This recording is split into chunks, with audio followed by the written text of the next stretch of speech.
사람을 만나면 먼저 주는 사람이 되라. 오늘 여러분과 함께 나눌 이야기는 조선 후기의 위대한 실학자 다산 정약용 선생의 삶과 그분이 남긴 소중한 인생의 지혜입니다.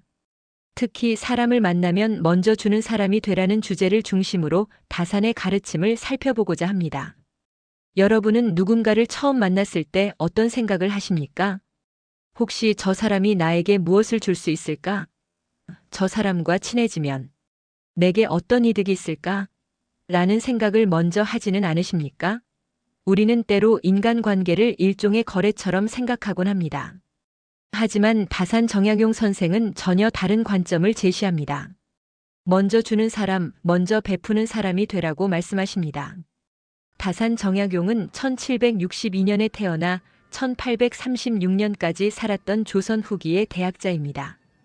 그는 경세치용과 이용후생, 실사구시를 강조한 실학을 집대성한 인물로 500여 권에 달하는 방대한 저수를 남겼습니다.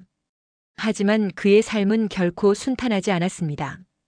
천주교 박해와 연루되어 18년이라는 긴 유배 생활을 겪어야 했고 가족과 떨어져 외로운 시간을 보내야 했습니다. 그런데 놀라운 것은 이런 고난 속에서도 다산은 절망하지 않았고 오히려 더욱 많은 사람들을 생각하며 학문에 정진했다는 점입니다. 유배지에서 만난 가난한 백성들을 돕고 제자들을 가르치며 후세를 위한 책을 집필했습니다. 그는 자신의 고통보다 타인의 아픔을 먼저 생각한 사람이었습니다. 다산이 두 아들에게 보낸 편지를 보면 이런 구절이 있습니다. 사람과 사귈 때는 반드시 먼저 주고 먼저 양보하라. 남이 나에게 무엇을 주기를 바라지 말고 내가 남에게 무엇을 줄 수 있을지를 먼저 생각하라. 얼마나 명쾌한 가르침입니까? 이것이 바로 오늘 우리가 깊이 새겨야 할 다산의 핵심 메시지입니다. 그렇다면 왜 다산은 먼저 주는 사람이 되라고 했을까요? 단순히 도덕적으로 옳은 일이기 때문일까요? 물론 그것도 이유 중 하나겠지만 다산의 가르침에는 더 깊은 지혜가 담겨 있습니다. 첫째, 먼저 주는 사람은 인간관계의 주도권을 갖게 됩니다. 여기서 주도권이란 상대를 조종하거나 지배한다는 의미가 아닙니다. 관계의 흐름을 긍정적으로 만들어가는 힘을 말합니다. 누군가가 먼저 따뜻한 말을 건네면 상대방도 마음을 열게 됩니다. 누군가가 먼저 도움의 손길을 내밀면 신뢰가 생깁니다. 먼저 주는 사람은 관계를 경쟁이 아닌 협력으로, 의심이 아닌 신뢰로 이끌어갈 수 있습니다. 둘째, 먼저 주는 사람은 마음의 평화를 얻습니다. 우리가 인간관계에서 스트레스를 받는 가장 큰 이유는 무엇일까요? 기대와 실망 때문입니다. 내가 이만큼 해줬는데 왜 저 사람은 아무것도 안 해주지? 내가 먼저 연락했으니 이제는 저 사람이 먼저 연락해야 하는 거 아닌가? 이런 계산과 기대가 우리를 괴롭힙니다. 하지만 먼저 주대받기를 기대하지 않는 사람은 이런 고통에서 자유롭습니다. 주는 것 자체가 기쁨이 되고 상대의 반응에 일희일비하지 않게 됩니다. 셋째, 먼저 주는 사람은 더 많은 것을 배우고 성장합니다. 다산은 평생 가르치는 일을 멈추지 않았습니다. 유배지에서도 제자들을 받아들여 학문을 전수했습니다. 그런데 흥미로운 점은 다산 자신이 가르치면서 더 많이 배웠다고 고백한다는 것입니다. 누군가에게 무언가를 설명하려면 자신이 먼저 확실히 알아야 합니다. 누군가를 돕기 위해서는 그 사람의 처지를 이해해야 합니다. 먼저 주는 과정에서 우리는 더 깊이 생각하고 더 넓게 공감하며 더 크게 성장합니다. 넷째, 먼저 주는 사람은 선한 영향력의 순환을 만듭니다. 다산이 유배지 강진에서 보여준 모습이 바로 이것입니다. 그는 가난한 백성들에게 의술을 베풀고 농사법을 가르치고 억울한 일을 당한 사람들을 도왔습니다. 처음에는 천주교도로 의심받던 유배객이었지만 점차 마을 사람들은 다산을 존경하고 따르게 되었습니다. 다산이 먼저 베푼 선의가 마을 전체에 퍼져나가 공동체가 변화했던 것입니다. 그렇다면 구체적으로 어떻게 먼저 주는 사람이 될 수 있을까요? 다산의 삶과 가르침에서 몇 가지 실천 방법을 찾아볼 수 있습니다. 먼저 작은 것부터 시작하십시오. 다산은 큰 것을 주려고 기다리다가 아무것도 주지 못하는 것보다 작은 것이라도 지금 당장 주는 것이 낫다고 했습니다. 거창한 도움이나 큰 선물을 생각하느라 망설이지 마십시오. 따뜻한 인사 한마디, 진심 어린 칭찬 하나, 잠깐의 경청, 작은 배려가 모두 먼저 주는 것입니다. 아침에 동료를 만나면 먼저 밝게 인사하십시오.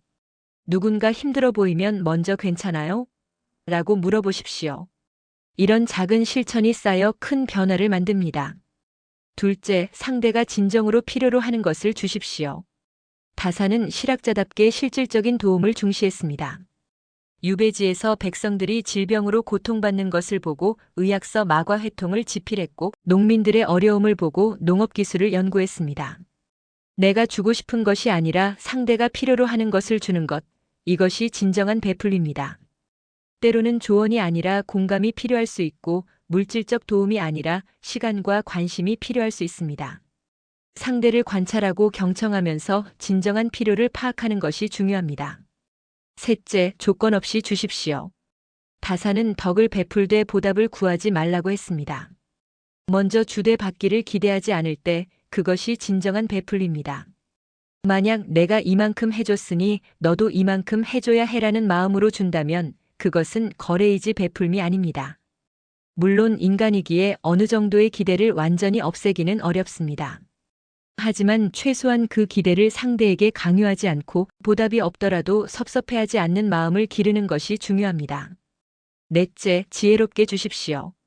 다사는 무조건적인 시혜가 아니라 지혜로운 도움을 강조했습니다. 물고기를 잡아주기보다 물고기 잡는 법을 가르치는 것, 단순히 돈을 주기보다 스스로 설 수 있도록 돕는 것이 진정한 베풀입니다. 때로는 당장의 어려움을 해결해 주는 것이 필요하지만 궁극적으로는 상대가 자립할 수 있도록 돕는 것이 더 큰 선물입니다. 또한 자신의 능력 범위를 넘어서 무리하게 주려다가 오히려 해를 끼치지 않도록 조심해야 합니다. 다섯째, 지속적으로 주십시오. 다산의 베풀문 일회성이 아니었습니다. 18년의 유배 기간 내내 그리고 유배에서 풀려난 후에도 그는 끊임없이 글을 쓰고 가르치며 사회에 기여했습니다. 한 번의 큰 선행보다 작더라도 꾸준한 선행이 더 큰 영향력을 발휘합니다. 관계는 하루아침에 만들어지지 않습니다. 지속적인 관심과 배려가 쌓여 깊은 신뢰가 형성됩니다. 이런 다산의 가르침이 현대 사회에서도 여전히 유효할까요? 어쩌면 지금이야말로 이런 지혜가 더욱 절실한 시대인지도 모릅니다. 현대 사회는 경쟁이 치열합니다. 학교에서도 직장에서도 심지어 인간관계에서도 우리는 끊임없이 경쟁합니다. 이런 환경에서 먼저 주라는 말은 순진하게 들릴 수 있습니다. 먼저 주면 손해를 보는 것 아닐까? 이용당하는 것 아닐까? 하는 두려움이 생깁니다. 하지만 생각해 보십시오. 모두가 받기만 하려고 하는 사회에서 먼저 주는 사람은 오히려 더 큰 가치를 인정받습니다. 정보화 시대에는 지식과 정보를 나눌수록 더 많은 것이 돌아옵니다. 네트워크 사회에서는 관계의 질이 성공을 좌우하는데 먼저 베푸는 사람이야말로 가장 풍요로운 인적 네트워크를 만들어갑니다. 실제로 많은 성공한 사람들의 이야기를 들어보면 공통점을 발견할 수 있습니다. 그들은 자신의 이익만을 추구하지 않았습니다. 오히려 어떻게 하면 더 많은 사람들에게 가치를 줄 수 있을까를 고민했습니다. 그 과정에서 신뢰를 얻었고 협력자를 만났으며 결과적으로 더 큰 성공을 거두었습니다. 다산 선생의 삶을 보십시오. 18년간의 유배라는 엄청난 시련 속에서도 그는 자신의 불행에만 매몰되지 않았습니다. 오히려 그 시간을 활용해 백성들에게 도움이 될 책을 쓰고 제자들을 가르치며 미래 세대를 위한 학문을 정리했습니다. 그 결과 다산은 조선 후기를 대표하는 학자로 기억되고 그의 사상은 200년이 지난 지금도 우리에게 깊은 울림을 줍니다. 만약 다산이 자신의 원망과 분노에만 갇혀 있었다면 이런 업적이 가능했을까요? 먼저 주는 삶의 또 다른 아름다움은 자기 자신에게서 찾을 수 있습니다. 우리는 누군가에게 무언가를 줄 때, 그리고 그것이 상대에게 도움이 되는 것을 볼 때 깊은 기쁨을 느낍니다. 이것은 단순한 감상이 아니라 과학적으로도 증명된 사실입니다. 타인을 돕는 행위는 우리 뇌에서 행복 호르몬을 분비시킵니다. 베푸는 것 자체가 우리를 행복하게 만드는 것입니다. 다산은 이것을 이미 알고 있었습니다. 그의 글을 보면 베풀고 나면 마음이 편안해진다. 남을 도우면 자신도 즐겁다는 표현이 자주 나타납니다. 먼저 주는 삶은 타인을 위한 삶이기도 하지만 동시에 자기 자신을 위한 가장 현명한 선택이기도 합니다. 물론 먼저 주는 삶이 항상 쉬운 것은 아닙니다. 때로는 배신을 당할 수도 있고 이용당할 수도 있습니다. 다산 자신도 선의가 오해받고 고난을 겪었습니다. 하지만 그는 이런 경험 때문에 베푸는 것을 멈추지 않았습니다. 오히려 더 지혜롭게 베푸는 방법을 고민했습니다. 여기서 중요한 것은 균형입니다. 먼저 주되 자신을 희생하지 않는 것, 베풀되 현명하게 베푸는 것이 필요합니다. 자신의 한계를 넘어서까지 무리하게 주다가 탈진하면 지속 가능한 베풀미 불가능합니다. 마치 비행기 안전수칙처럼 타인을 돕기 전에 먼저 자신의 산소 마스크를 착용해야 합니다. 건강한 자기 돌봄 위에서 타인에 대한 베풀미 가능합니다. 또한 모든 사람에게 똑같이 줄 필요는 없습니다. 다산도 우선순위를 두었습니다. 가족, 제자, 이웃, 백성에 대한 책임을 차례로 생각했습니다. 가까운 곳에서부터 시작해 점차 넓혀가는 것, 이것이 현실적인 베풀매 방법입니다. 그렇다면 오늘 여러분은 무엇을 먼저 줄 수 있을까요? 집으로 돌아가는 길에 가족에게 따뜻한 말 한마디를 건네는 것은 어떨까요? 내일 출근해서 동료에게 진심 어린 감사를 표현하는 것은 어떨까요?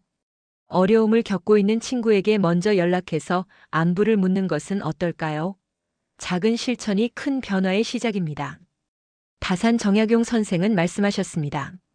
하루에 선한 일을 하나씩만 하면 1년이면 365가지 선행을 쌓게 된다. 평생 이렇게 산다면 얼마나 많은 선을 쌓을 수 있겠는가? 거창한 것이 아닙니다. 매일 작은 선함을 실천하는 것, 그것이 결국 위대한 삶을 만듭니다. 인생은 결국 관계의 총합입니다. 우리가 맺는 관계의 질이 삶의 질을 결정합니다. 그리고 좋은 관계는 먼저 주는 사람이 만들어갑니다. 기다리지 마십시오. 상대가 먼저 다가오기를, 상대가 먼저 베풀기를 기대하지 마십시오. 여러분이 먼저 시작하십시오. 사람을 만나면 먼저 주는 사람이 되십시오. 먼저 미소 짓고, 먼저 인사하고, 먼저 칭찬하고, 먼저 도우십시오. 그러면 여러분의 삶은 풍요로워질 것입니다. 여러분 주변의 관계들이 따뜻해질 것입니다. 그리고 그 선한 영향력이 퍼져나가 세상이 조금씩 더 나은 곳이 될 것입니다.